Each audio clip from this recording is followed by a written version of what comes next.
via my online rants.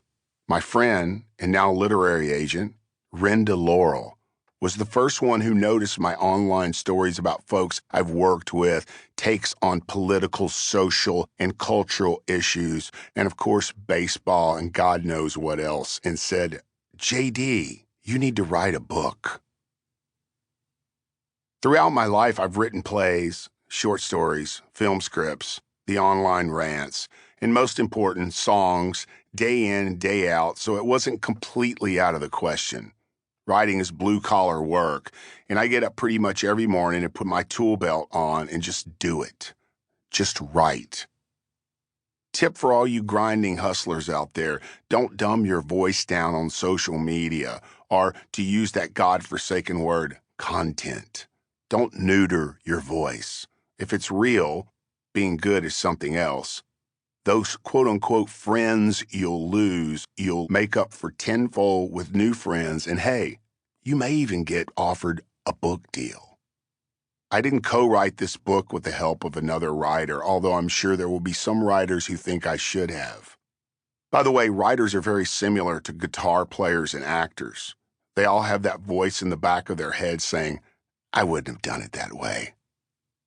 I know because I'm a guitar player, actor, writer who is constantly telling that voice, sometimes screaming at that voice, for Christ's sakes, would you just shut the fuck up?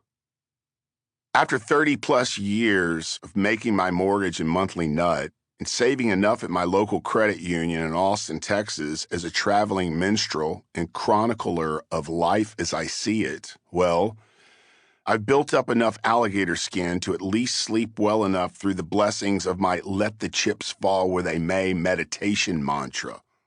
That seems to help me postpone my ongoing fight with my brain at least until the next morning begins. Yep, that ain't no bullshit when folks say the struggle is real. It's real for all of us, and even for the legends in this book who seem to have simultaneously had a charmed existence and what Buck Owens called a tiger by the tail at the same time.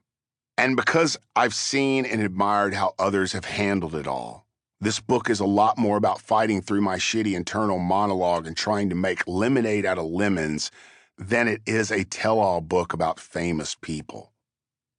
And while some of the folks in the book were merely passing through my life, and some have remained good friends, all of them were, and still are, an inspiration to me when it comes to knowing how to navigate through this temporary journey we're on.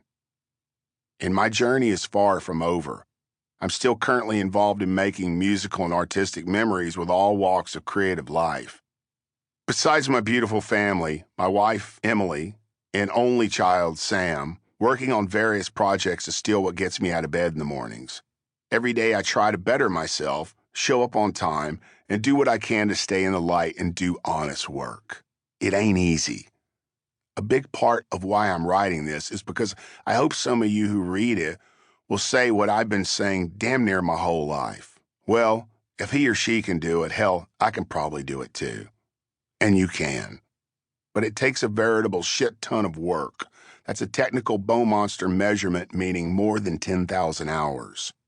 And a lot of turning thousands of no's into a few dozen yeses if you're lucky. And it never gets easier. For me, at least, I've just found that the more rigorously honest I am with myself about what I do, how I live, and who I am, the less mental slavery bullshit I have to endure, and the more present I can be. It might be helpful to you, the reader, to know that my life and career have been full of a revolving cast of characters, some of whom appear over and over again and become part of a long history, and some of whom disappear forever. But either way, for the sake of this book, you'll hear me cross-referencing them in different chapters and jumping around a bit timeline-wise. Okay, that's enough of that. Hope y'all enjoy the ride, and if you can, try to put yourselves in my incredibly lucky, sometimes ridiculous, sometimes asinine, but hard-earned and well-worn shoes.